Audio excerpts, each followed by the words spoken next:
नमस्कार दोस्तों, मैं राम भारद्वाज आपका स्वागत करता हूं आपकी शानदार जानदार जबरदस्त मूल विधि कक्षा में, जहां पर हम बीएनएस को समझ रहे हैं, यानी भारतीय न्याय संहिता को समझ रहे हैं। और बहुत ही आनंद आपको इसमें समझते हुए आ रहा होगा। जी शिव प्रताप, ऐसा जरूर होगा मेरे भाई। बस मेहनत से लगे रहिए। आप सभी का स्वागत है, आप सभी का वंदन है, अभिनंदन है। और आशा करता हूं आप सब बहुत अच्छे होंगे, स्वस्थ होंगे, मस्त होंगे, प्रसन्न होंगे और अपने माता पिता से किए गए वादे को पूरा करने के लिए पूरी ईमानदारी से आप लोग लगे हुए होंगे। नींद आ रही होगी तो उसको दबा रहे होंगे, अगर लापरवाही आ रही होगी तो उसको घटा रहे होंगे, और अगर घबराहट हो रही होगी तो वीर योद्धाओं की तरह से आगे आप लोग बढ़ रहे होंगे। तो घबराना नहीं है बिल्कुल भी। सबसे पहली बात, जब भी हम एक सही रास्ते पर चलते हैं, जहां से हमको कुछ प्राप्त हो सकता है, जहां पर हम अपनी मंजिल को पा सकते हैं, उस रास्ते पर चलने से पहले, चलते हुए मंजिल पर पहुंचने से ठीक पहले घबराहट और चिंताएं निरंतर बढ़ती चली जाती हैं। तो घबराहट सफलता के मार्ग की एक पहचान है। उसको नियंत्रित करते हुए धैर्य के साथ हम लोग आगे बढ़ेंगे। आप सभी को गुड इवनिंग गाइस। और आपके जो मास्टर जी यहाँ पर खड़े हैं, हमारा भी जीवन में कुछ लक्ष्य है, तो हमको भी घबराहट होती है। पर हम क्या करते हैं, अब मेरे द्वारा क्या किया जाता है, मेरे द्वारा और मेरे जैसे और भी शिक्षक जो हैं, या दुनिया में जितने लोग हैं जिनका कोई लक्ष्य है, वो इसको धैर्य और विवेक के साथ में नियंत्रित करते हैं। तो आपको भी वैसा ही शांत धीर बनना है। जल्दी से आप लोग आ जाइए और फिर हम आज अपने क्लास को शुरू करते हैं। बहुत बढ़िया जी, अभिवादन आपका, अभिवादन आपका। हाँ, कोई बात नहीं, ड्यूटी के साथ कर रहे हैं, मुझे पता है, मुझे पता है, क्योंकि आपके और हमारे घरों में कोई अंतर नहीं है। जैसे साधारण घरों से आप हो, ऐसे ही साधारण घर से मैं हूँ। और हमारे यहाँ जितने भी शिक्षक हैं सब ऐसे ही हैं। तो हमको पता है आपकी मनोदशा क्या है। ठीक है, हमको पता है आपकी मनोदशा क्या है। ठीक है, कल हमने अपराध की परिभाषा तक देख लिया था, अपराध की परिभाषा तक समझ लिया था। आज हम लोग चलते हैं आगे आगे की चीजों पर, और थोड़ी सी ना गति बढ़ाएंगे आज। ठीक है, थोड़ी सी गति बढ़ाएंगे। जहां पर मतलब वन लाइनर पॉइंट रहेगा, वहां पर वन लाइनर के हिसाब से चीजों को बताएंगे। देन हम खट्टे से आगे बढ़ जाएंगे। तो हम लोग क्या पढ़ रहे हैं दोस्तों, हम लोग पढ़ रहे हैं आपका बीएनएस। बीएनएस का मतलब क्या है, भारतीय न्याय संहिता। क्या है बेटे, भारतीय न्याय संहिता, भारतीय न्याय संहिता, भारतीय न्याय संहिता। ठीक है, भारतीय न्याय संहिता। और इसमें हम कहाँ पर पहुंच गए थे, इसमें हम लोग पहुंच गए थे धारा, धारा यानी सेक्शन 224 तक कर लिया था। सेक्शन 225, तो सेक्शन 225 क्या होता है, सेक्शन 225 यहाँ पर लोप की परिभाषा देता है। लोप मतलब ओमिशन, लोप मतलब ओमिशन, ओमिशन, ओमिशन की परिभाषा, लोप की परिभाषा, लोप की परिभाषा, लोप की परिभाषा ये देता है, लोप की परिभाषा। अब आप में से काफी सारे लोग ये समझेंगे कि सर लोप क्या होता है। हालांकि अंग्रेजी माध्यम वाले जो हैं वो कुछ समझ गए होंगे इस बात को, वो कुछ इस बात को जान गए होंगे। ओमिट करना, ओमिट मतलब हटाना, लोप करने का मतलब होता है गायब करना। देखो, कोई अपराध जो होता है जरूरी नहीं है वो कोई काम को करके ही किया जाए। अपराध कई बार काम को नहीं करके भी गठित किया जा सकता है। सपोज करो कि कोई व्यक्ति किसी दूसरे व्यक्ति से क्या करता है, ईर्ष्या करता है, घृणा करता है, या उसके प्रति उसके मन में आपराधिक दुर्भावना है ना, क्रिमिनल इंटेंशन है। मेरी एक एक बात को बहुत गंभीरता से सुने। कमेंट्स जो हैं वो बात के लिए आप लोग रख लें। मैं चाहता हूं कि यहाँ पर जितने बच्चे पढ़ रहे हैं वो गंभीरता से पढ़ें, और मुझे इन 4543 पोस्ट के अंदर मेरे सारे बच्चे चाहिए। और मैं चाहता हूँ वो मेंटल लेवल आपका होवे, वो नॉलेज लेवल होवे, और वो चीज़ों को समझने का स्तर होवे। तो एक आदमी है जो दूसरे आदमी से क्रिमिनल इंटेंशन रखता है, तो उसको वो नुकसान पहुंचाना चाहता है किसी भी तरीके का। सपोज करो उसको मारना ही चाहता है, वो मारने के लिए क्या कर सकता है? तो भाई पिस्टल लगा सकता है, पिस्टल लोड करी और उठाया, गोली मारी डप्प से, या तलवार निकाली, तलवार से काट दिया, जहर दे करके मार दिया। एक तो मारने का तरीका ही हो गया, यानी एक्ट को करके उसने अपने अंजाम को अपने जो क्रिमिनल माइंडसेट है उसको पूरा किया। एक ऐसी स्थिति हो सकती है कि भाई वो उसी के घर में रहता है और उसी के नियंत्रण का है, तो उसको जान से मारने का एक तरीका क्या हो सकता है? कोई काम नहीं किया, उसका खाना पानी बंद कर दिया, उसको एक कमरे में बंद कर दिया, और कमरे में बंद करके क्या काम किया कि उसको ना तो पानी दिया जा रहा है पीने के लिए और ना ही खाने को दिया जा रहा है। तो किया तो कुछ नहीं जा रहा है, यानी डंडे से नहीं मारा जा रहा है, कुछ नहीं किया जा रहा है, यानी कि जो काम जरूरी किया जाना था उसको करना बंद कर देना ही लोभ कहलाता है। ठीक है, साधारण तरीके समझो कि जो काम करना जरूरी है, जो काम करना जरूरी है उसे करना बंद कर देना, है ना, उसे करना बंद कर दे, बंद करना, उसे करना बंद करना, है ना, उसे करना बंद करना, या आप कह सकते हो कि बंद करना, ठीक है, ये सिंपल लैंग्वेज है। तो जो काम जरूरी है उसे न करना, उसे न करना, उसे न करना, इस सेंस में लिख लो, उसे न करना, उसे न करना ही क्या कहलाता है? लोभ कहलाता है। तो किसी काम को न करना ही जो जरूरी है, ये लोभ की परिभाषा के अंतर्गत आता है। जैसे जैसे आप उसमें देखोगे, जब हम वहां चलेंगे ना, आपके डोमेस्टिक वायलेंस एक्ट में चलेंगे, तो डोमेस्टिक वायलेंस एक्ट में आप इस चीज को बहुत अच्छे समझेंगे, बहुत अच्छे से इस चीज को जानेंगे कि जैसे अगर महिला के प्रति क्या हो रहा है, महिला को मारा जा रहा है, बेल्ट से मारा जा रहा है, थप्पड़ मारे जा रहे हैं, लाठी मारी जा रही है, तो ये एक्ट हुआ। सेक्सुअल अब्यूज हो रहा है, गालियां दी जा रही हैं। बट एक है वहां पे आपका इकोनॉमिक अब्यूज, उसको भावनात्मक दुर्व्यवहार। अब भावनात्मक दुर्व्यवहार क्या है, अब पता भी नहीं लगेगा। बहुत सारे घरों में होता है कि घर में हमारे माताएं रहती हैं, बहनें रहती हैं, बहुएं रहती हैं, तो उनको पैसे की नीड है, बट उनको पैसे दिए ही नहीं जा रहे हैं, उनके पास अपने पर्सनल खर्चों के लिए पैसे नहीं है। तो ये स्थिति बहुत भयावह है। तो पैसा दिया जाना जरूरी है और देता ही नहीं है, तो ये है काम का ओमिशन करना, इसको कहते हैं लोभ करना, यानी जरूरी जो काम किया जाना है उसको भी करना बंद कर देना, ये आपकी लोभ की परिभाषा के अंतर्गत आता है। ठीक है, तो थोड़ा सा दिमाग में रख लेना, सेक्शन 25 इसमें आपका आ जाएगा। देन चलिए, बहुत बढ़िया, समझ में आ गया होगा आपको। उसके बाद हम चलते हैं हमारा सेक्शन 226 पर, सेक्शन 226 पर। सेक्शन 226 क्या कहता है? व्यक्ति की परिभाषा देता है। किसकी? व्यक्ति, व्यक्ति, व्यक्ति की परिभाषा, पर्सन, है ना, किसकी परिभाषा देता है? पर्सन, पर्सन की परिभाषा, पर्सन की परिभाषा देता है। किसकी? पर्सन की परिभाषा यहां पर देता है। अब देखो, एक चीज है, जैसे आपने एक चीज नोटिस करी होगी, जैसे आपने एक चीज नोटिस करी होगी, कभी ना कभी आपने मंदिरों में कभी ना कभी आरती जरूर सुनी होगी। ठीक है, कहीं कहीं पर आरती होती है, मंदिरों में आरती होती है, हर किसी ने सुना होगा। तो मंदिरों में क्या होता है, आपने सुना होगा कि जो नर इन देवता की आरती गावे सो मन वांछित फल पावे। तो आपने देखा, जो नर ऐसा करे, तो नर का मतलब तो मेल से होता है, यानी कि यहाँ पर जितनी स्त्री हैं या जितने अन्य लोग हैं जो थर्ड जेंडर हैं, वो कहेंगे हम क्यों आरती गावें कि नर को फल मिलेगा, हमको तो फल मिलेगा नहीं। बट ऐसा नहीं होता है। जब वहां पर नर कहा जा रहा है तो वहां पर उसके अंतर्गत गूढ़ भाव यह है कि नर गावे, नारी गावे, थर्ड नपुंसक इत्यादि कोई गावे, उसको वो फल मिलेगा।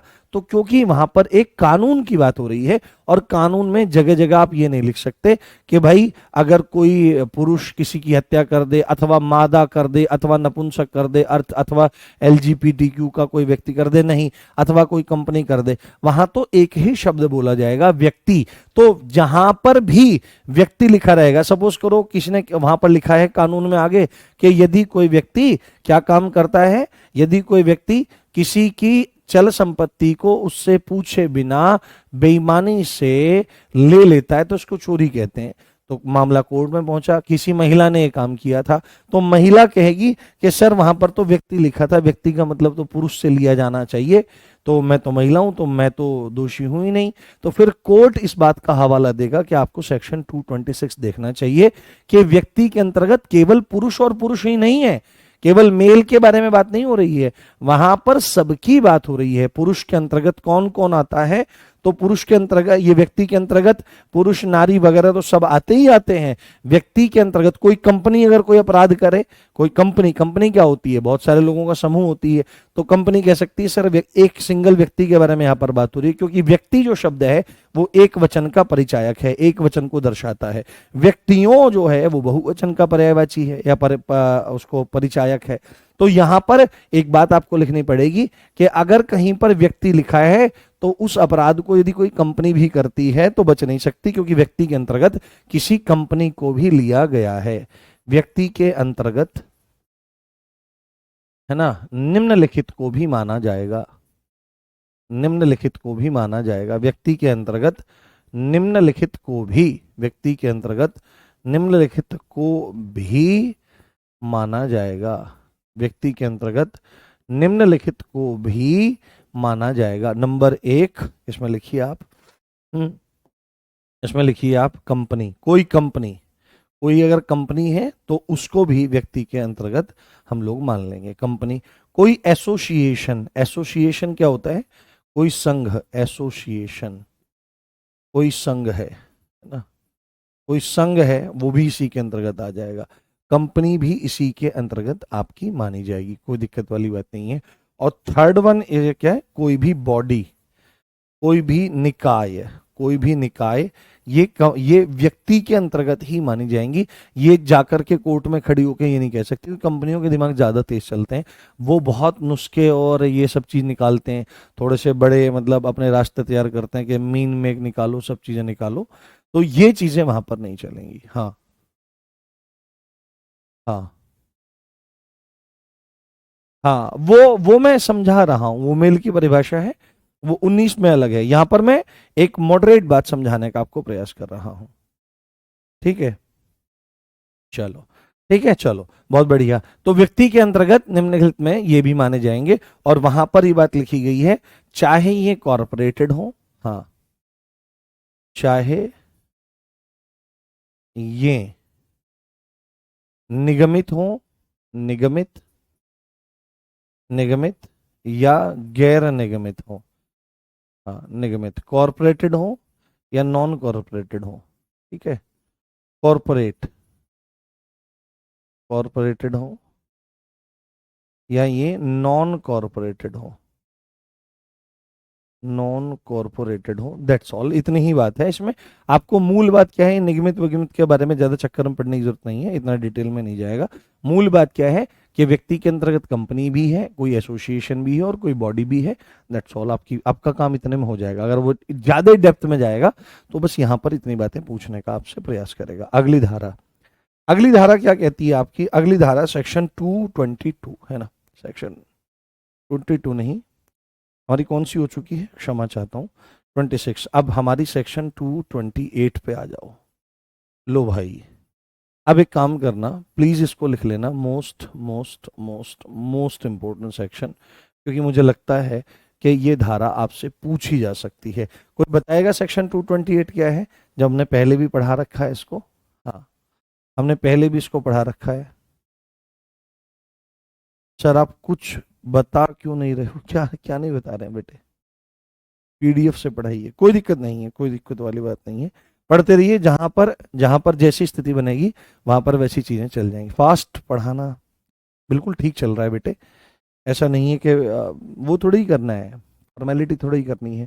सेक्शन 228 जो है ये पब्लिक सर्वेंट की परिभाषा है, किसकी, पब्लिक सर्वेंट, पब्लिक सर्वेंट की परिभाषा है, लोक सेवक की परिभाषा है, किसकी, लोक सेवक की परिभाषा, ये हमारी लोक सेवक की परिभाषा है, ये हमारी लोक सेवक की परिभाषा है, ठीक है। और ये काफी इंपॉर्टेंट है, इसको ध्यान रखना है, ये धारा याद रखनी है, धारा याद रखनी है, धारा याद रखनी है बहुत अच्छे से। अच्छा, सामान्यन कौन पब्लिक सर्वेंट होता है, अभी यहां पर एग्जांपल आएगा कि पब्लिक सर्वेंट कौन है, तो आपको सीधे सीधे याद रखना है पब्लिक ड्यूटीज, ठीक है, पब्लिक ड्यूटीज, जो पब्लिक ड्यूटीज होती हैं, लोक कृत्य होते हैं, लोक कृत्य को करने के लिए लोक कृत्य को करने के लिए, लोक कृत्य को करने के लिए यदि कोई वेतन या कमीशन लेता है, वेतन या कमीशन लेता है, वही कौन है? वही आपका पब्लिक सर्वेंट कहलाता है, लोक सेवक कहलाता है। और पब्लिक ड्यूटीज क्या होती हैं? तो वे कार्य जिनसे जन कल्याण होता है, जन कल्याण होता है, जिनसे जन कल्याण होता है, जिनसे जन कल्याण होता है। जैसे आपका शिक्षा हो गया, जैसे आपका स्वास्थ्य हो गया, है ना, जैसे आपका शिक्षा हो गया, जैसे आपका स्वास्थ्य हो गया, जैसे आपका सड़क हो गया, जैसे आपका सुरक्षा हो गया, ठीक है, जैसे आपका सुरक्षा हो गया, जैसे आपका मतलब और भी तमाम चीजें हो सकती हैं, शिक्षा, स्वास्थ्य, सड़क, जल आपूर्ति, जल, है ना, बिजली आदि आदि, है ना, तमाम चीजें ऐसी हो सकती हैं। तो इत्यादि, आदि लिख देते हैं हम यहाँ पर हमने लिख दिया आदि।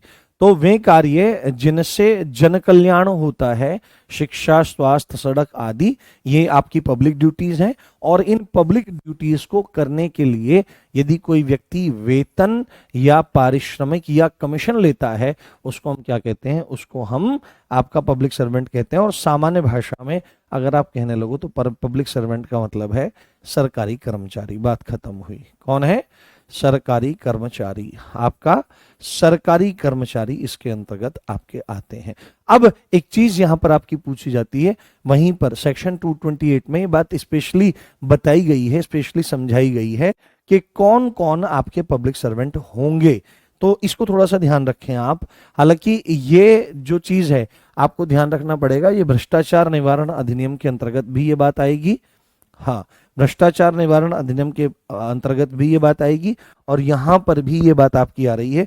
तो जहां पर कोई सेक्शन ओवरलैप हो रहा है उसको आपको थोड़ा सा ध्यान से देखना और समझना चाहिए। तो आपको इसमें लिखना है कौन कौन पब्लिक सर्वेंट होंगे। और एक चीज का ध्यान रखना, अभी जब मैं पब्लिक सर्वेंट बता रहा हूं, इसके बाद जब भी मैं पब्लिक सर्वेंट लिखूंगा या लोक सेवक लिखूंगा तो पीएस लिखूंगा, पूरा पूरा नहीं लिखेंगे। उससे मेरा भी समय बचेगा, आपका भी समय बचेगा, आपकी कॉपी भी बचेगी। तो कौन कौन पब्लिक सर्वेंट होंगे, कौन कौन पीएस होंगे, कौन कौन पीएस होंगे, तो आपको बहुत अच्छे से ध्यान रखना है। पॉइंट नंबर 1 बनाओ मेरे साथ में। और पॉइंट नंबर 1 में क्या बात आ रही है? आर्मी, है ना, आर्मी, नेवी और एयरफोर्स। आर्मी, नेवी और एयरफोर्स। आर्मी, नेवी, एयरफोर्स के जो कमीशन्ड ऑफिसर्स होते हैं, ठीक है, आर्मी, नेवी ऑफिसर्स के कमीशन्ड ऑफिसर्स जो होते हैं, हाँ, कमीशन्ड ऑफिसर्स। कमीशन्ड ऑफिसर्स समझते हो आप लोग?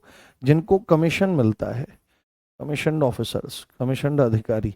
कमीशन्ड अधिकारी जो होते हैं, कमीशन्ड अधिकारी का मतलब क्या होता है? देखो, आर्मी में भी अगर आप लेके चलो तो आर्मी में भी ऑफिसर होते हैं, ठीक है। जो सबसे पहले सबसे निचला स्तर होता है किसी भी रैंक का, वो होता है सोल्जर। सोल्जर के बाद आपका नायक होता है, लेंस नायक होता है, हवलदार होता है। उसमें भी फिर आपके अपॉइंटमेंट होते हैं, सीएचएम, कंपनी हवलदार मेजर, बटालियन हवलदार मेजर। उसके ऊपर जो एक मतलब रैंक होती है वो नायब सूबेदार होता है, equivalent to ASI in police, है ना, असिस्टेंट सब इंस्पेक्टर। 1 स्टार रहता है, चिंदी रहती है। उसके बाद 2 स्टार इन चिंदी, यूपी पुलिस में या किसी भी जगह वो सब इंस्पेक्टर होता है और सेना में उसको सूबेदार कहा जाता है। उसके बाद चिंदी के साथ में अशोक चक्र आ जाता है तो सूबेदार मेजर आ जाता है। तो यहां पर जो ये नायब सूबेदार है और आपका जो आपका मेजर है ना, ये मेजर है आपका जिसको लगा रहता है, सूबेदार मेजर जो होता है, इनको क्या कहा जाता है? इनको जेसीओ कहा जाता है, जूनियर कमीशन ऑफिसर्स कहा जाता है।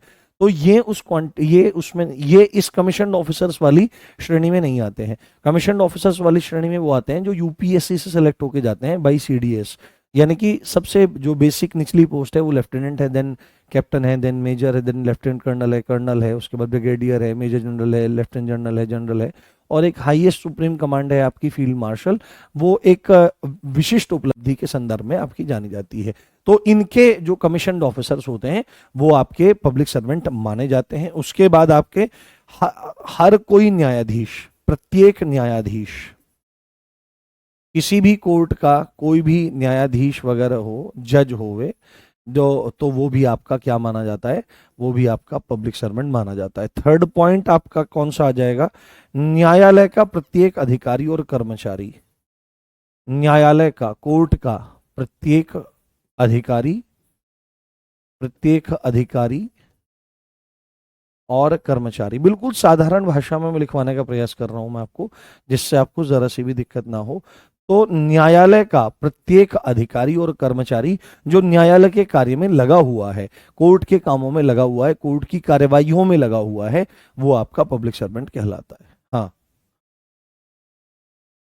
हाँ, क्लास चलेगी बिल्कुल। हाँ बेटे, पढ़ते रहिए, बहुत अच्छे से पढ़ते रहिए। हाँ, ठीक है, इसको थोड़ा सा ध्यान रखने की जरूरत है। तो न्यायालय का प्रत्येक अधिकारी और कर्मचारी, और न्यायालय की तरफ से ना कुछ लोगों को नियुक्त किया जाता है।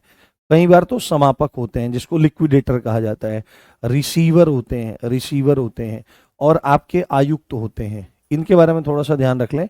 ये तीनों टर्म ना आपको कहाँ समझ में आएंगे, ये तीनों के तीनों टर्म आपको समझ में आएंगे इनकम टैक्स एक्ट में। कहाँ पे समझ में आएंगे, इनकम टैक्स एक्ट में ये तीनों टर्म आपको समझ में आएंगे। तो इसको थोड़ा सा आप लोग ध्यान रख लें बेटे, तो आपको पता लग जाएगा। समापक, रिसीवर और आयुक्त, यह आपका हो जाएगा। उसके बाद हमारा क्या हो जाएगा, न्यायालय है ना, ये प्रत्येक अधिकारी और कर्मचारी मैंने इसी में ले लिया है, तो इसको आपको थोड़ा सा ध्यान रखना है, थोड़ा सा समझ लेना है। न्यायालय या लोक सेवक है ना, लोक सेवक, पब्लिक सर्वेंट, न्यायालय या लोक सेवक की सहायता करने वाला व्यक्ति, सहायता, हेल्प करने वाला, हेल्प करने वाला व्यक्ति जो होता है, वह भी आपका क्या कहलाता है, वह भी आपका क्या माना जाएगा, वह भी आपका पब्लिक सर्वेंट माना जाएगा। पांचवा पॉइंट इसमें आप लिख लो, अगर किसी पंचायत का कोई सदस्य है, क्या है, किसी पंचायत का कोई सदस्य है, तो पंचायत के सदस्य को भी लोक सेवक माना गया है अकॉर्डिंग टू बीएनएस। ये पॉइंट पूछ लिए जाते हैं कई बार। हाँ, हाँ,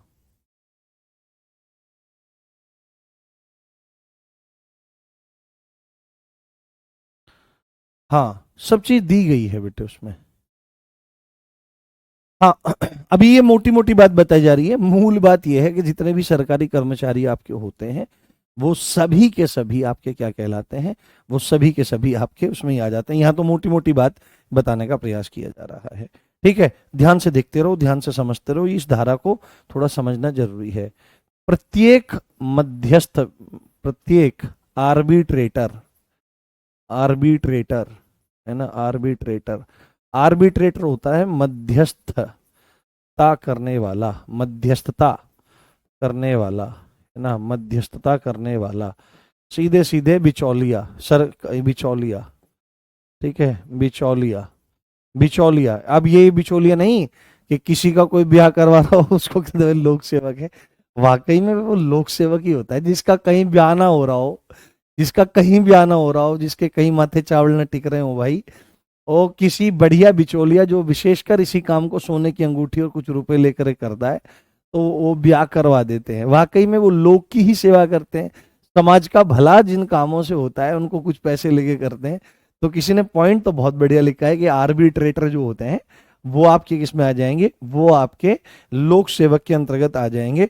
परंतु यहां पर आपको ध्यान रखना है, प्रत्येक आर्बिट्रेटर या मध्यस्थता करने वाला या बिचौलिया, जो अब इस बिचौलिए के संदर्भ में लिखा जाएगा यहां पर, जो जो किसी मामले में, हाँ, जो किसी मामले में, जो किसी मामले में रिपोर्ट देने के लिए नियुक्त किया गया है, हाँ, रिपोर्ट देने के लिए रिपोर्ट देने के लिए नियुक्त किया गया है ना, रिपोर्ट देने के लिए नियुक्त किया गया है, अपॉइंट किया गया है, अपॉइंट किया गया है, अपॉइंट किया गया है, अपॉइंट किया गया है, अपॉइंट किया गया है। तो किसने अपॉइंट किया, ये इंपॉर्टेंट बात है। तो अपॉइंट यहां पर आप लिखो कि अपॉइंट कौन करता है इनको, अपॉइंट कौन करता है ऐसे आर्बिट्रेटर्स को। तो इसका सीधा सीधा उत्तर आपको लगाना है कि कोर्ट के द्वारा, कि या तो कोई कोर्ट करे या कोई लोक प्राधिकारी करे। कौन करे, कोर्ट करे या कोई लोक प्राधिकारी करे। लोक प्राधिकारी को अंग्रेजी में कहते हैं पब्लिक अथॉरिटी। क्या कहते हैं बेटे, पब्लिक अथॉरिटी कहा जाता है।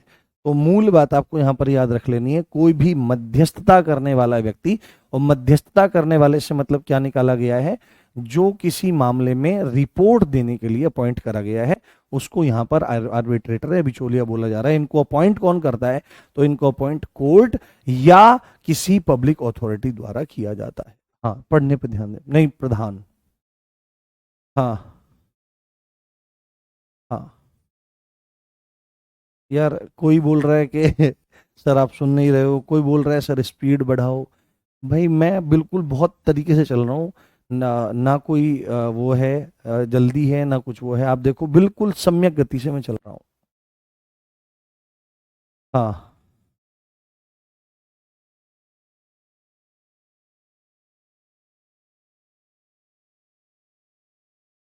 हाँ, अभी देखो हाथ से लिख के पढ़ा रहे हैं, हो सकता है 25 से 26 क्लास हमको इसमें लग जाए।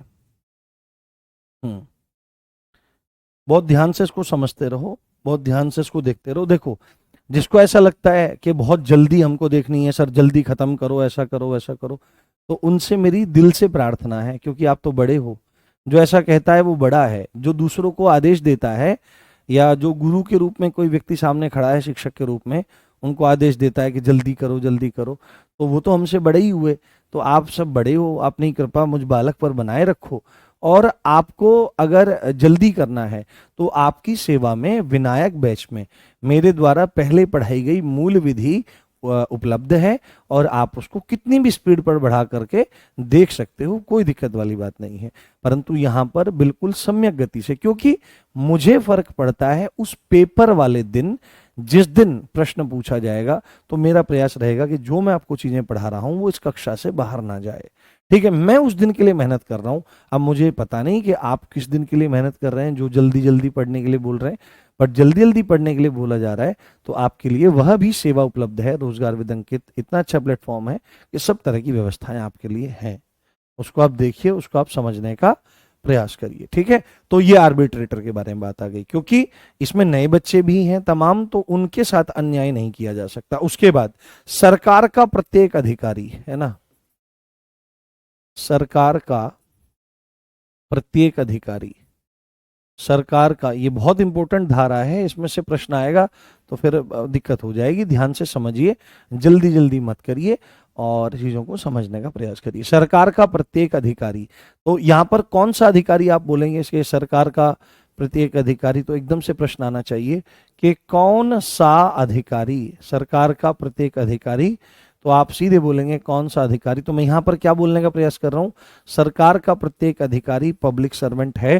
तो आपके दिमाग में तुरंत आएगा कि कौन सा अधिकारी पब्लिक सर्वेंट है, तो आप सीधे सीधे लिखेंगे जिसको अपराधों का निवारण करने का दायित्व मिला है ना, निवारण, जो अपराधों का निवारण करता है। कहीं पर अगर अपराध हो रहे हैं तो उन अपराधों को रोकने का प्रयास करता है। इस संबंध में जिन जिन अधिकारियों को अपॉइंट किया गया है, वो सारे के सारे अधिकारी आपके क्या कहलाएंगे, वो सारे के सारे अधिकारी आपके पब्लिक सर्वेंट कहलाएंगे। निवारण को प्रिवेंशन कहा जाता है, क्या कहते हैं, प्रिवेंशन कहा जाता है। पहला पॉइंट तो ये आ गया। अगेन ये उन अधिकारियों की चर्चा हो रही है जिनको अपॉइंट किया जा रहा है अपराधों के निवारण करने के लिए। ठीक है, अपराधों की सूचना देना जिनका काम है, अपराधों की सूचना देने वाले, अपराधों की सूचना यानी इन्फो, है ना, इन्फो देने वाले, इन्फो मतलब इंफॉर्मेशन देने वाला। ठीक है, उसके बाद अपराधों के संदर्भ में ही चर्चा यहां पर हो रही है। अपराधियों को, अपराधियों को न्याय के लिए, है ना, अपराधियों को न्याय के लिए, अपराधियों को न्याय के लिए उपस्थित करने वाला, अपराधियों को न्याय के लिए उपस्थित करने वाला, वो भी आपका वो होगा। देखो अब यहाँ पर कि अपराधों का निवारण करने के लिए कौन है, तमाम अधिकारी हैं, तमाम जितने डीएम है, एसडीएम है, एडीएम है, आपके पुलिस के अधिकारी हैं, तमाम अमले जो हैं, जो सब अपराधों को रोकते हैं, वो सब हैं। अपराधों की सूचना देने वाले, तो अपराधों की सूचना कौन, आपके इंटेलिजेंस ब्यूरोज हैं, रॉ है, आईबी है वगैरह, तमाम जितने भी हैं। अपराधियों को न्याय के लिए उपस्थित करने वाला, तो जितना पुलिस डिपार्टमेंट है वही सारा काम करता है, अपराधियों को पकड़ता है, जस्टिस करने के लिए न्यायालय के सामने लेकर के जाता है। तो वो भी सबके सब आपके, वो जो अधिकारी हैं वो सब आपके किस में आ जाएंगे, वो सब के सब आपके पब्लिक सर्वेंट में आ जाएंगे। और भी जो वे अधिकारी, वे वे जो health, public health, public health, अब मेरे बंधु कुछ ऐसे भी हैं जिनको अंग्रेजी कुछ समझ में कम आती है, तो उनके लिए मैं बता देता हूं। लोक स्वास्थ्य है ना, लोक स्वास्थ्य से जुड़े हुए जो अधिकारी हैं, तो लोक स्वास्थ्य से अधिकारी जुड़े हुए कौन हैं, जितना भी स्वास्थ्य विभाग है, वो सारे के सारे अधिकारी, जितने भी डॉक्टर्स होते हैं जो हेल्थ डिपार्टमेंट से रिलेटेड हैं, वो सारे के सारे कौन हैं, वो सारे के सारे आपके पब्लिक सर्वेंट कहला रहे हैं। और उसके बाद जितने भी सेफ्टी से रिलेटेड हैं, सेफ्टी है ना, पब्लिक हेल्थ, पब्लिक सेफ्टी, सुरक्षा आदि से संबंधित, वो सब के सब अधिकारी आपके पब्लिक सर्वेंट कहलाएंगे। आदि आदि की सुविधा का संरक्षण करने वाले, आदि की सुविधा का संरक्षण करने वाले, आदि की सुविधा का संरक्षण करने वाले जितने भी अधिकारी हैं, वो सब आपके लोक सेवक होंगे। वो क्या होंगे, वो सब आपके लोक सेवक होंगे। इन बातों को जानते रहिए आप, ठीक है। आगे बढ़ते हैं। अब यहां पर एक पॉइंट और आ जाएगा, नेक्स्ट पॉइंट आ जाएगा। अब आप बोलोगे सर क्या इन कामों से रिलेटेड जो अधिकारी ही हैं, जो ऑफिसर्स ही हैं, वही लोक सेवक होंगे? तो केवल वही लोक सेवक नहीं होंगे भाई, उनके अलावा एक पॉइंट यहां पर लिखा गया है कि सरकार के अन्य प्रत्येक अधिकारी, सरकार के अन्य प्रत्येक, है ना, प्रत्येक अधिकारी, सरकार के अन्य प्रत्येक अधिकारी। अगर आप अन्य बोल रहे हो और प्रत्येक बोल रहे हो तो फिर वहां पर के नहीं, का विभक्ति का प्रयोग होना चाहिए। सरकार का अन्य प्रत्येक अधिकारी, है ना, यहां पर लिख दिया गया है, लोक सेवक माना जाएगा। सीधी सीधी बात है, घुमा फिरा करके कान पकड़ रही है, क्योंकि कानून की भाषा है। मूलतः जितने भी आपके सरकारी कर्मचारी होते हैं वो लोक सेवक होते हैं, लोक सेवक होगा, है ना, प्रत्येक अधिकारी लोक सेवक होगा। अब एक इंपॉर्टेंट पॉइंट है, इसको ध्यान से सुनना और इसको ध्यान से समझने का प्रयास करना। वह प्रत्येक व्यक्ति लोक सेवक माना जाएगा, वह प्रत्येक व्यक्ति,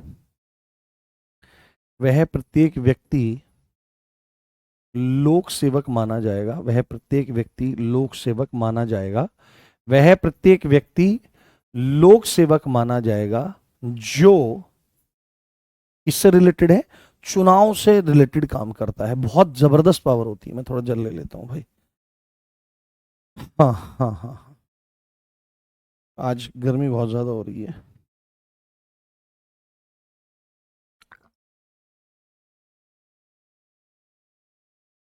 हाँ,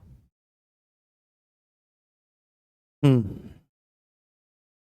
हाँ, जरा सी बारिश आ जाती है, बिजली वाले बिजली भगा देते हैं और हमारा सिस्टम ठप पड़ जाता है।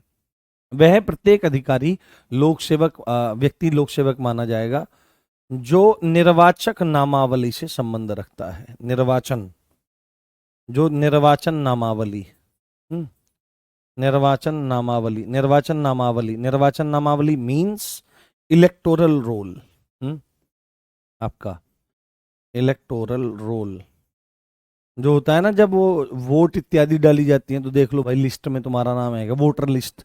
इसको साधारण भाषा में क्या कह लो आप लोग, इसको साधारण भाषा में कह लो वोटर लिस्ट। हाँ, इसको साधारण भाषा में आप लोग वोटर लिस्ट बोल सकते हो, वोटर लिस्ट। तो वो हर आदमी जो वोटर लिस्ट से रिलेटेड काम करता है, से संबंधित है, से रिलेटेड है, वो आपका आएगा। तो क्या करता है वोटर लिस्ट के संदर्भ में, क्या करता है, इन पॉइंट्स को हम यहाँ पर लिख लेते हैं। तो वोटर लिस्ट को क्या करता है, वोटर लिस्ट को क्या करता है, तैयार करता है। यदि वोटर लिस्ट को तैयार करता है तो वो रिलेटेड हो गया आपका किससे, इलेक्टोरल रोल से, ही इज पब्लिक सर्वेंट। उसके बाद क्या करता है आपका, प्रकाशित करता है, उसको पब्लिश करने का काम करता है। प्रकाशित मतलब उसको पब्लिश करने का काम करता है, उसको पब्लिश करता है, दैट्स ऑल। वो आपका क्या हो जाएगा, वो आपका पब्लिक सर्वेंट मान लिया जाएगा। थर्ड वन इज, उसको बनाए रखता है, बनाए रखता है। बनाए रखने का मतलब है, बनाए रखने का मतलब है उसको मेंटेन करता है। क्या करता है, उसको मेंटेन रखता है। तो he will be the public servant. और अगेन इसमें पॉइंट आ जाएगा, उसको रिवाइज करता है। क्या करता है, रिवाइज करता है, मतलब कि एक तरह से संशोधित करता है, एक तरह से संशोधित करता है। एक तरह से संशोधित करता है, वो भी आपका पब्लिक सर्वेंट माना जाएगा। वो हर एक आदमी जो इलेक्टोरल रोल से रिलेटेड है, वोटर लिस्ट से संबंधित है, उसको रेडी करता है, उसको पब्लिश करता है, उसको मेंटेन करता है और उसको रिवाइज करता रहता है टाइम टाइम पर, वो आपका लोक सेवक माना जाएगा। ये सारे, ये थोड़ी सी बड़ी धारा है, इसको थोड़ा समझना जरूरी है। हाँ हाँ, मेरे हिसाब से पता नहीं, अब आप एलएलबी में किस तरह से प्रश्न पूछे जाएंगे। हाँ हाँ हाँ, चलिए बहुत बढ़िया, समझते जाइए, समझते जाइए। ये थोड़ा सा मतलब टाइट है मामला इसका, ये थोड़ी सी बड़ी धारा है, इसमें कुछ पॉइंट्स और हैं। पर जब ये पेपर में मिलेंगे ना आपको, और आप इन चीज़ों को सही करोगे तो आपको बहुत अच्छा लगेगा। ठीक है, अब यहाँ पर प्रत्येक व्यक्ति, प्रत्येक वह व्यक्ति लोक सेवक होगा, प्रत्येक वह व्यक्ति पब्लिक सर्वेंट होगा जो चुनाव यानी कि इलेक्शन, इलेक्शन से रिलेटेड कोई भी सेवा, सेवा मतलब कार्य ना, सेवा मतलब कार्य करता है, सेवा मतलब कार्य करता है, वो क्या कहलाएगा, वो भी आपका एक तरह से पब्लिक सर्वेंट कहलाएगा। ठीक है, अब इसमें कुछ पॉइंट्स ऐड करिए आप, अब इसमें कुछ पॉइंट्स ऐड करिए आप, कि आपका जो नगर पालिका आयुक्त होता है, नगर पालिका आयुक्त जो होता है, पूछ लिया जाएगा डायरेक्टली कि क्या नगर पालिका आयुक्त, म्यूनिसिपल कमिश्नर, हाँ म्यूनिसिपल कमिश्नर, जो आयुक्त को क्या कहते हैं, कमिश्नर कहा जाता है।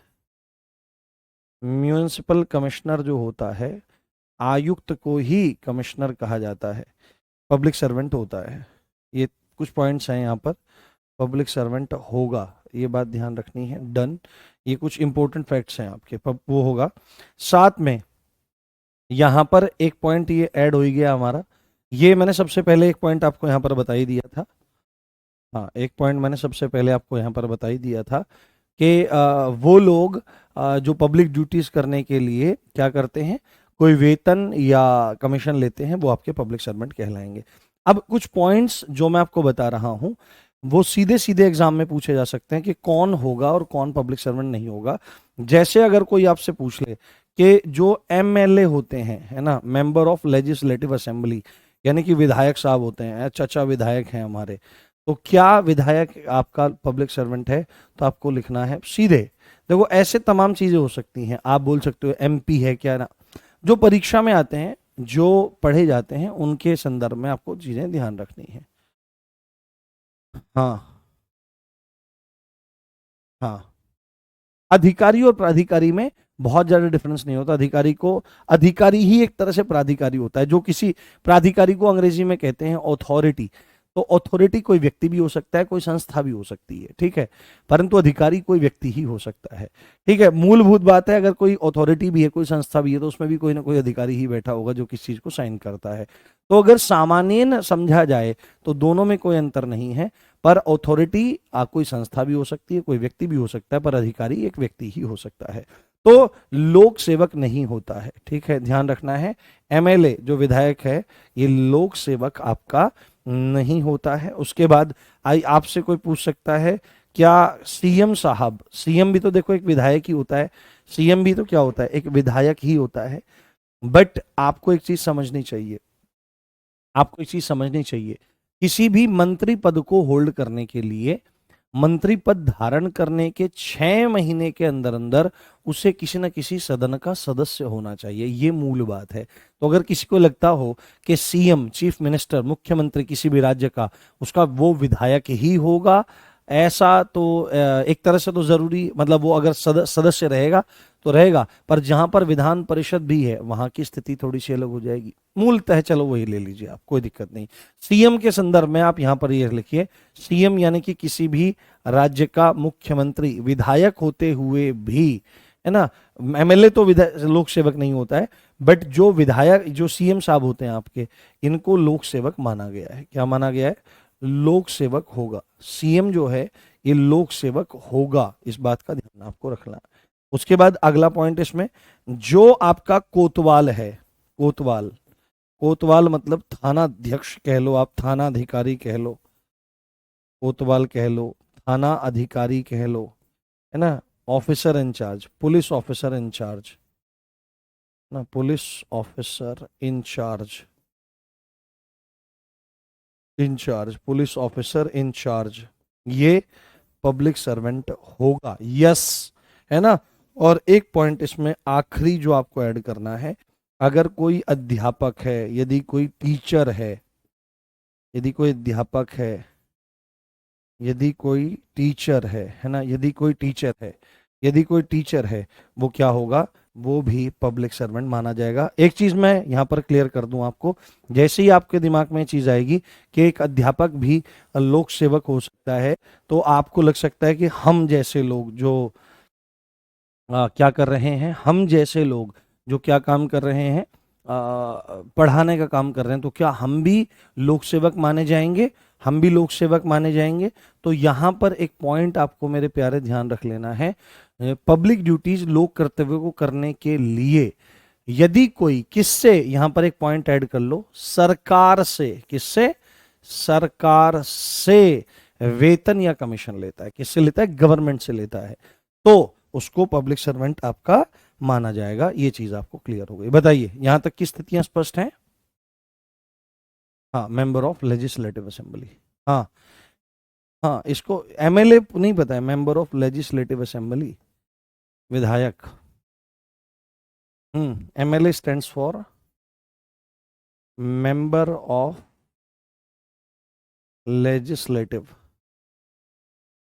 लेजिस्लेटिव असेंबली, हाँ, मेंबर ऑफ लेजिस्लेटिव असेंबली। थोड़ी बहुत अंग्रेजी तो आती है भाई हमको, हाँ, हिंदी के मास्टर हैं, थोड़ी बहुत अंग्रेजी तो जानते ही हैं। Member of legislative assembly stands for, MLA stands for this. बोलो एक बार थम्स अप करके बताओ, सारा कॉन्सेप्ट क्लियर हुआ ना कि लोक सेवक कौन होता है, कौन नहीं होता है? बहुत गुस्सा आ रहा है, तो गुस्से को नियंत्रण करो, यानी कि तुम्हारा इमोशनल इंटेलिजेंस वीक है अभी। हाँ सर, वकील सरकारी कर्मचारी, वकील सरकारी कर्मचारी थोड़ी होता है, हाँ, जो पब्लिक प्रोसिक्यूटर होंगे वो आपके माने जाएंगे। बताओ, इज दैट क्लियर? समझ में आया? नहीं, प्राइम मिनिस्टर के बारे में ऐसा नहीं लिखा हुआ है। हम्म, हाँ, बहुत बढ़िया मेरे प्यारो, बहुत बढ़िया, डन। ध्यान से चीजों को समझते जाओ, और मेरी प्रार्थना है, मैं हाथ जोड़ के प्रार्थना करता हूँ आपसे, क्योंकि मैं तो बहुत सामान्य आदमी हूँ, और हमेशा सामान्य ही रहना चाहता हूँ। फिर मेरी प्रार्थना है, अगर किसी को जल्दी पढ़ना है तो रिकॉर्डेड बैच वहां पर उपलब्ध है, और ऐसा नहीं है कि कुछ अलग पढ़ा दिया जा रहा है या कुछ वो है। मूल बात यह है कि आपको अगर थोड़ी जल्दी है, किसी भी कारण से हो सकती है, तो वो रिकॉर्डेड बैच से पढ़ लेवे। अगर कोई डाउट आवे तो जो आपका ग्रुप चल रहा है उसमें मेरे को टैग कर दे, जैसे ही मेरे को समय मिलेगा मैं आपको तुरंत उसका रिवर्ट करूंगा, ठीक है? चलो, बहुत बढ़िया। सर आज गुस्सा हो गया? अरे नहीं, गुस्सा नहीं हूँ, मैं थोड़ा सा टायर्ड हूँ और कुछ नहीं। थकान हो रही है, बोरिंग लग रहा है, मैं नाच के दिखाऊं, कैसे, ये नाच नाच नाच नाच नाच के दिखाऊं, नाच नाच के पढ़ाऊं क्या? हाँ, बोरिंग लग रहा है, बोरिंग नहीं, ये बोरिंग कैसे हो, तो बोरिंग मत करो, बोरिंग तो राम जी ने कर रखी है, जगह जगह बाढ़ आई हुई है, बहुत बुरा हाल है, बहुत बुरी स्थिति है। अब यहां पर लिखो सेक्शन 230, कौन सा, सेक्शन 230, सेक्शन 230, देखो कितना बड़ा सेक्शन था अपने आप में। तो आपकी स्थिति बनी, ये है विशेष विधि, ये क्या है, विशेष विधि। जैसे हम आपका स्थानीय विधि पढ़ के आए थे, ऐसे ही हम लोग क्या पढ़ रहे हैं, ऐसे ही हम पढ़ रहे हैं यहाँ पर विशेष विधि के संदर्भ में। विशेष विधि, विशेष विधि, स्पेशल लॉ, है ना, जैसे बोलते हैं स्पेशल मसाला टी, स्पेशल लॉ, तो स्पेशल लॉ की परिभाषा किसमें दी गई है। रुक जाओ, अभी धीरे धीरे आएगा मजा, अभी तो वो बन रहा है, अभी बेसिक कॉन्सेप्ट्स क्लियर हो रहे हैं आपके, अभी चलने दो मेरे को धाराओं पर ना। तुमको देखी तुमने वो रील देखी है तुमने, जो मैंने लूट को समझाया कि चोरी से लूट में कैसे कन्वर्ट होता है, वो रील सर्च करना एक बार, उस पर देखना जाके मेरी इंस्टाग्राम आईडी पे, वो रील है, तुमको दिखाई देगी, तुमको पता लगेगा किस किस तरह के कॉन्सेप्ट्स यूज करते हैं हम। हाँ, ठीक है, चलो। तो विशेष विधि की परिभाषा यहां पर दी गई है। तो यहां पर विशेष विधि के संदर्भ में ऐसा लिखना है कि ऐसा कानून, ऐसा लॉ या ऐसा कानून जो किसी, जो किसी विशिष्ट विषय, विशिष्ट विषय, है ना, जो किसी विशिष्ट विषय। अब लोकल लॉ क्या था, जो देश के किसी एक विशिष्ट भाग पर लागू होता है ना, जैसे पार्किंग फाइन्स था, जैसे भीख मांगने देने की मनाही थी, जैसे जल के दुरुपयोग को नियंत्रित करने वाला कानून था। बट यहां पर क्या है कि ये विशेष विषय को टारगेट करता है, किसी आपके पर्टिकुलर सब्जेक्ट को, है ना, पर्टिकुलर सब्जेक्ट को, किसी पर्टिकुलर सब्जेक्ट को, किसी पर्टिकुलर सब्जेक्ट को टारगेट करता है, टारगेट करता है। वह आपका क्या कहलाता है दोस्तों, वह आपका स्पेशल लॉ कहलाता है, स्पेशल लॉ कहलाता है। जैसे अगर आप इसके एग्जाम्पल लेने का प्रयास करो, तो जैसे अफीम, अफीम एक विषय है, तो इससे संबंधित कोई नियम हो सकता है, अफीम ना, अफीम, अफीम लोग डालते हैं। आपने, आपको एक बात बताऊं मैं आपको, अगर आपको कहीं पर ऐसा टेस्ट मिले, आपने कोई भी चीज खाई, कोई मिठाई खाई, कोई नमकीन सामान खाया, समोसा कुछ भी खाया, और आपको वहां पर भयंकर भीड़ दिखाई देवे, आपको वहां पर भयंकर भीड़ दिखाई देवे कि यार वहां तो बहुत ज्यादा भीड़ है और भीड़ टूटती नहीं है, तो उसके दो प्रमुख कारण होते हैं। या तो उन्होंने एक ऐसी रेसिपी को डेवलप कर लिया है जो लोगों की जुबान पे चढ़ गई है, या दूसरा कारण हो सकता है उन्होंने रेसिपी के साथ में अफीम मिलाने की कला को जान लिया है। क्योंकि अफीम जो होता है, जितने भी मादक पदार्थ होते हैं, ये लोगों के लिए एक तरह से एडिक्टिव होते हैं। एक मैं आपको बताना नहीं चाहूंगा, जगह का नाम नहीं बताऊंगा, क्योंकि वो दुकान आज भी चलती है। उस दुकान पर लोग चाय पीने आते थे एक शहर में, ठीक है, हमारे ही पास का शहर है, तो चाय पीने आते थे, चाय की बड़ी प्रसिद्ध दुकान है वो आज भी। तो लोग चाय पी रहे भाई, मतलब लोग गुजरे अगर वहां से, और जिसने एक दो बार वहां पर चाय पी ली, तो फिर वो व्यक्ति मतलब चाय पीने जरूर रुकेगा, अगर वो टी लवर है। और आपको पता है भारत में लोग चाय पीते हैं, अपने को तो 14-15 साल हो गए चाय को नहीं स्पर्श किया, चाय नहीं पीते, और बाकी कुछ नहीं, कोई कुछ नहीं, शराब वराब कुछ नहीं, साधारण भोजन घर में। कभी कभार ब्याह शादी में देखो, हालांकि हमारे लिए, मेरे लिए निषेध है, ब्याह शादी में निषेध है, पर जाना पड़ता है कई बार, तो बहुत ध्यान से देख दाख करके थोड़ा बहुत खा लेते हैं। हाँ, तो कॉफ़ी कभी कभी ले लेता हूँ मैं, कॉफ़ी लेना ज़रूरी हो जाता है, कई बार लोड बहुत ज़्यादा हो जाता है, बर्डन हो जाता है, गले को दुख दुख जाता है मैराथन वगैरह के दौरान। तो उस चाय में जांच हुई कि ऐसा क्या है कि लोग रुकते ही रुकते हैं, तो वो अफीम मिलाता था उसमें। तो बहुत सारी रेसिपीज ऐसी होती हैं, जगह जगह पूरे शहर में प्रसिद्ध हैं, वो सीक्रेट इंग्रेडिएंट के रूप में वहां पर क्या मिलाते हैं, अफीम मिलाते हैं। तो अफीम जो होता है वो बहुत ज्यादा एडिक्टिव होता है, और वो लत लगाने जैसी स्थिति बनती है। तो जैसे अफीम हो गया, अफीम जिसको क्या कहते हैं, डोडे, इसका इसके वो होते हैं, तोता जो होता है, तोता जो पैरेट होता है वो अफीम को खाना बहुत पसंद करता है, अफीम, और लाइसेंस के साथ इसकी खेती करी जा सकती है, महंगी बिकती है फसल, पर मत करना ऐसा न कभी तो मैं आप पी के पड़े होने गया आदि PSI साफ गया, कोई दिक्कत वाली बात नहीं है। तो अफीम है, जैसे मवेशी अतिचार है ना, कैटल ट्रेसपास है, ये एक विषय है, ये विषय है, मवेशी अतिचार है यानी कैटल ट्रेसपास है, कैटल ट्रेसपास है, इससे रिलेटेड हो रहा है मामला, इससे रिलेटेड मामला है। या आपका आ जाएगा आपका जुआ, गैम्बलिंग, जुआ, गैम्बलिंग, गैम्बलिंग, जुआ, गैम्बलिंग। उसके बाद आपका इसमें हो सकता है आपका रेलवे, के रेलवे से रिलेटेड आ गया कोई, ये मतलब टॉपिक्स हैं जिनसे रिलेटेड आपकी चीजें वहां पर आ सकती हैं। जैसे आबकारी, आबकारी मतलब एक्साइज, एक्साइज, ये इस टाइप से। तो जो इनसे रिलेटेड आपके कानून हैं उनको विशेष विधि कहा जाता है, इस चीज को ध्यान रखें। जैसे आपका स्पेशल एक टॉपिक आ गया, एक SC act, SC ST act है, SC ST एक्ट है। हाँ, अगर आपने मुझसे SC ST एक्ट पढ़ा होगा तो मैंने आपको समाज में एक वर्ग है उसकी पीड़ाओं को दिखाया होगा, प्रॉब्लम्स को दिखाया होगा, बताया होगा। हाँ, इटावा तो नहीं, नहीं आपके हमारे पास का शहर है, मुजफ्फरनगर के पास का शहर है। तो ये चीजें हैं आपकी, ये विशेष विधियों के अंतर्गत आ सकता है।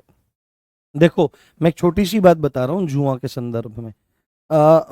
जैसे हमारी संस्था भी है ना, RWA भी है, तो बहुत सारे बच्चों के क्या आते रहते थे पहले, अब तो वो My11 सर्किल और टीम बनाओ ये सब। देखो, आप अगर क्रिकेट देखते हो, आप देखो ना, आप मनोरंजन के लिए देखो, बट लोग क्या करते हैं, अपनी ब्रांड वैल्यू बनाते हैं, फेस वैल्यू बनाते हैं, और उस फेस वैल्यू को फिर सेल करते हैं, बेचते हैं करोड़ों में, और फिर वो आपको बोलो जुमा केसरी, केसरिया बालम, ये तो आथू, कुछ नहीं, कोई फायदा नहीं है। तो ये करते हैं आपको गैम्बलिंग। तो बहुत सारे बच्चों के ऐसे भी कई बार मैसेज आते हैं कि सर मैं जुए में इतने इतने, ये My11 सर्किल वगैरह में इतना पैसा लगा लिया हूँ, और अब मैं कई लाख का कर्जदार हूँ, मेरी कुछ मदद कर दो, ऐसे ऐसे भी मतलब आते हैं। तो ऐसा काम नहीं करना चाहिए। अगर जीवन में आपको एक लाइफ मतलब बढ़िया चाहिए, तो एक तो जुआ, ध्यान रखना मेरी बात, एक तो परधन, परधन मतलब दूसरे का धन, किसी और के धन की चाह नहीं होनी चाहिए कि उसका पैसा मेरे को मिल जाए। आपको पैसा कमाना है, बिजनेस खड़ा करो, कुछ भी लोगों, कुछ भी जो एक मेजर इशू है, लोगों की मेजर प्रॉब्लम है, उसको पकड़ो, उसका सॉल्यूशन निकालो, पैसा बनेगा, डेफिनेटली बिजनेस बनेगा आपका। ठीक है, खूब पैसा बनाओ उसमें अपनी मेहनत का। परधन, पर स्त्री, दूसरे की स्त्री पर कभी ध्यान नहीं देना। विवाह अगर ब्रह्मचारी हो, अगर ब्रह्मचारी हो तो हर एक स्त्री आपकी माता के समान है, और अगर विवाहित हो तो अपनी स्त्री को छोड़कर दूसरे की स्त्री पर कभी निगाह मत डालना, और वेश्या के बारे में तो कभी भी मत सोचना। वेश्यावृत्ति, प्रोस्टिट्यूशन, जो कहते हैं ना कि भाई इतने पैसे ला करके और ये कर्म कहीं पर होता है, ये तो जीवन में कभी इसको नहीं करना, क्योंकि ये आपको नष्ट कर देने वाला है, इस बात को ध्यान रखना। यदि अभी तक गलती से यह कार्य कभी हो गया है किसी परस्त्री के साथ में या किसी महिला के साथ में ऐसा, तो नहीं, उसके लिए क्षमा मांगो अपने अंतःकरण से ऊपर वाले को, जिसको भी, और आगे ऐसा करने का संकल्प ना करो। तीसरा, जुआ, परधन, परस्त्री, जुआ, शराब, ठीक है, शराब। और एक पॉइंट कहा जाता है कि अगर आपको स्वस्थ रहना है, तो देखो, आप में से बहुत सारे लोग हो सकता है नॉनवेज खाते होंगे, आप खा सकते हैं, कोई दिक्कत नहीं है, बट नॉनवेज जो होता है वो लीवर को बहुत ज्यादा इंपैक्ट डालता है ना, वो लीवर को बहुत ज्यादा प्रभावित करता है, और लीवर ज्यादा प्रभावित होता है तो फिर आयु ज्यादा आदमी की नहीं रहती है। तो मांसाहार को या तो लो ही मत, और अगर आप ले रहे हो, हालांकि मेरे लिए तो कहना भी ठीक नहीं है, अगर ले रहे हो तो उसको ना के बराबर रखो, हल्का सुपाच्य भोजन आप लो और मैदा से बच जाओ, तो जीवन आपका सुखमय होगा। इन 6 पॉइंट्स को ध्यान में रख लेना। और मृत्यु क्षण, जब सबकी मृत्यु आएगी, उस समय मेरा स्मरण करना आप, मतलब जब आग हो, जब जीवन पूरा हो जाए, अपने बच्चों के सामने, अपने पोतों के सामने, कि किसी ने कोई बात बताई थी जीवन के संदर्भ में। सेक्शन 230 हमारा हो गया है, उसके बाद हमारा सेक्शन 231 आ गया है। कौन सा आ गया है? आप ये मत सोचना कि आपका काम बहुत कम हुआ है, ये पहले धाराएं ना कम से कम 50-60, IPC सेक्शन 50-60 तक विस्तृत थी, हम बहुत सारी धाराएं पढ़ चुके हैं अभी तक। अभी तक हम बहुत सारी धाराएं पढ़ चुके हैं। हाँ ठीक है, तो सेक्शन 231 जो है ये आपको दहेज प्रतिषेध अधिनियम में भी मदद करेगा, और यहां भी आपको ध्यान रखना है, ये है मूल्यवान प्रतिभूति। ये क्या है? मूल्यवान प्रतिभूति। ये है मूल्यवान प्रतिभूति, यानी वैल्यूएबल, वैल्यूएबल सिक्योरिटी। हाँ, valuable security, valuable security. Valuable security के बारे में यहां पर बात की जा रही है कि वैल्यूएबल सिक्योरिटी की परिभाषा किसमें है, मूल्यवान प्रतिभूति की परिभाषा किसमें है। तो मूल्यवान प्रतिभूति के संदर्भ में आपको ध्यान रख लेनी है, एक दस्तावेज। ये क्या होता है? ये एक तरह का दस्तावेज होता है, ये एक तरह का डॉक्यूमेंट होता है जो कानूनी अधिकारों से संबंधित होता है। किससे? जो किसी प्रकार के कानूनी अधिकार से संबंधित है ना, जो किसी प्रकार के लीगल राइट से रिलेटेड है। किससे बेटे? जो किसी भी प्रकार के लीगल राइट से रिलेटेड है। और लीगल राइट से, लीगल राइट के संदर्भ में ये क्या काम करता है? कोई भी कानूनी अधिकार, देखो अधिकार भी दो तरह के होते हैं। पहला अधिकार होता है, हाँ हाँ हाँ,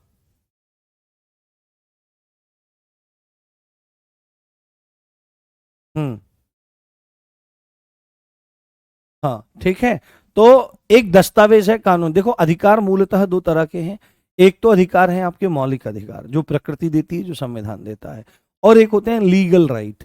लीगल राइट जो होते हैं वो कैसे होते हैं? वो आपके क्रिएट किए जा सकते हैं। कैसे हो सकते हैं?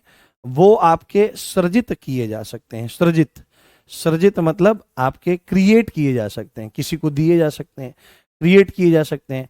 वो आपके अंतरित किए जा सकते हैं। अंतरित मतलब आपके वो ट्रांसफरेबल होते हैं, ट्रांसफर हो जाता है उनका।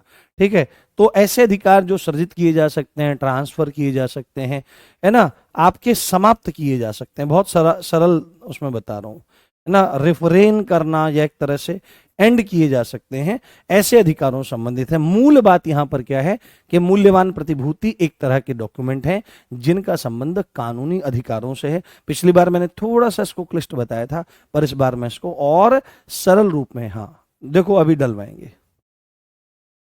हम्म हम्म ठीक है, अब आपसे कुछ चीजें पूछी जा सकती हैं, आपसे कुछ चीजें पूछी जा सकती हैं कि क्या क्या इसमें आ सकता है आपका।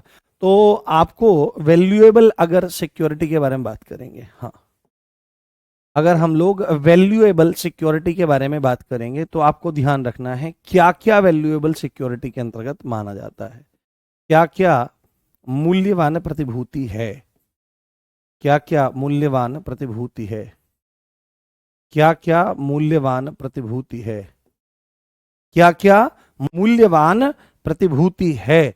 तो आपको ध्यान रखना है, जो आपकी मार्कशीट्स होती हैं, ठीक है, जो आपकी मार्कशीट्स होती हैं, इनको मूल्यवान प्रतिभूति माना जाता है। जो बेनामे होते हैं, मकान, दुकान, प्लॉट वगैरह के, इनको भी मूल्यवान प्रतिभूति माना जाता है। जो आपका पासपोर्ट होता है, इसको भी क्या माना जाता है? इसको भी आपका वैल्यूएबल सिक्योरिटी माना गया है। चौथा आपका पॉइंट है, जो आपका आयकर निर्धारण आदेश होता है ना, आयकर निर्धारण आदेश। ये आपके ऊपर इतना टैक्स लगा हुआ है, इतना आपकी आय पर टैक्स लगा हुआ है, ये सब के सब आपके वैल्यूएबल सिक्योरिटी के अंतर्गत आते हैं। इस चीज को आपको अच्छे से समझ लेना है, ठीक है। तो आज हम लोग इसको यहीं रखते हैं। मैं एक छोटी सी बात आपको बताऊं अपने जीवन की, हम्म, और गुरुजनों की कृपा से ही वह अभी तक निभ रही है और आगे भी वो निभेगी। आप कहो तो एक बात बता दूं 1 मिनट में? हाँ, एक बात बता दूं। पहले मुझे एक बात बताओ। हाँ, मुझे थोड़ा नजदीक आना पड़ेगा आपके कमेंट्स देखने के लिए। हाँ लाएंगे, क्वेश्चन भी लाएंगे। पहले ना मैं इनको परिभाषाओं को करवा दूं एक बार, और उसके बाद मैं क्वेश्चन भी लाऊंगा। हम्म, हाँ ये क्यों बोलते हो? हाँ मैं इसको ठीक करूंगा थोड़ा, क्योंकि मैं ये मानता हूँ कि मेरे भीतर भी कोई बैठा हुआ है, वो सुन रहा है, मैं उसको सेटिस्फाई करने का प्रयास करता हूँ।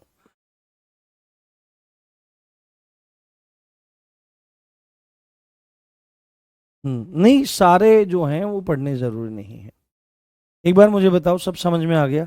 एक बहुत काम की बात बताऊंगा। अच्छा, ठीक है शिवम, दरोगा शिवम जी मेरे भाई।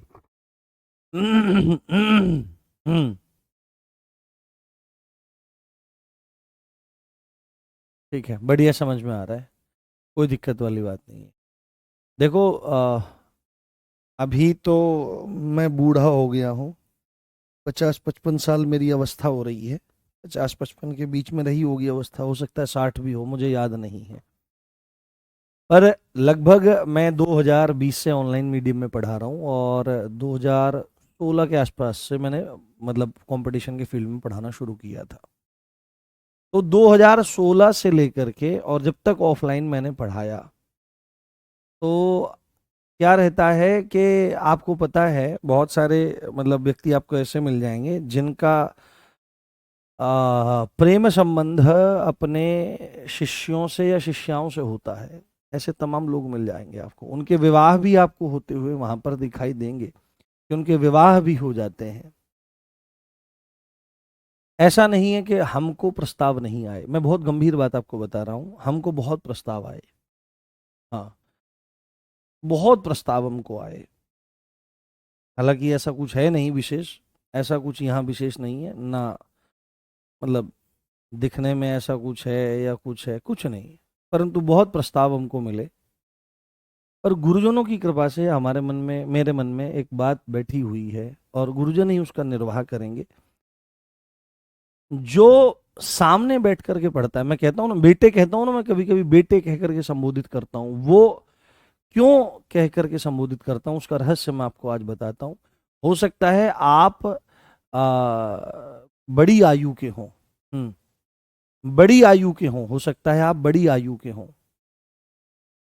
फिर भी आपको लगता होगा कि हमको बेटा कह करके संबोधित कर रहे हैं। वो इसलिए क्योंकि यहाँ पर एक गुरु की, एक शिक्षक की भूमिका में मैं हूँ, और गुरु के सामने जो बैठ करके पढ़ता है उसको शिष्य कहते हैं, और शिष्य को नाद सृष्टि में पुत्र माना गया है।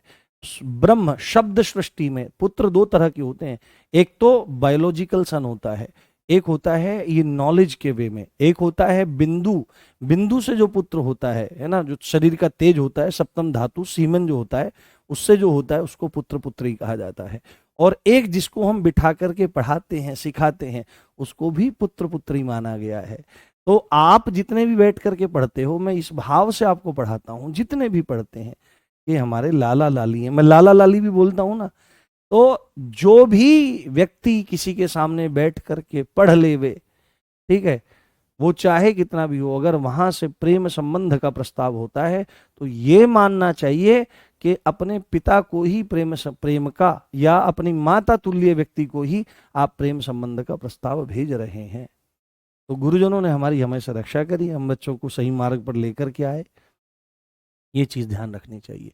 तो मैं आपको जो पढ़ाता हूँ तो बिल्कुल ऐसे पढ़ाता हूँ जैसे मेरे लाला लाली छोटे छोटे बच्चे हों आप, इसी भाव से पढ़ाता हूँ, और इसी भाव से आपके कल्याण की मैं कामना करता हूँ।